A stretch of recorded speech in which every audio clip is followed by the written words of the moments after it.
Oke brother, Assalamualaikum warahmatullahi wabarakatuh. Jumpa lagi di channel YouTube Haredi Herudin yang membahas tentang otomotif.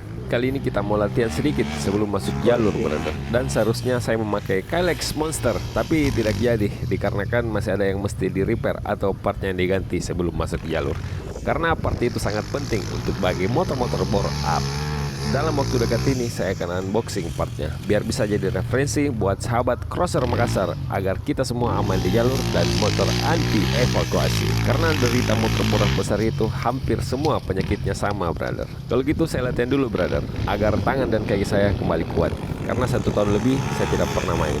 Oke, jangan lupa like, comment, share, and subscribe. Salam crosser Makassar.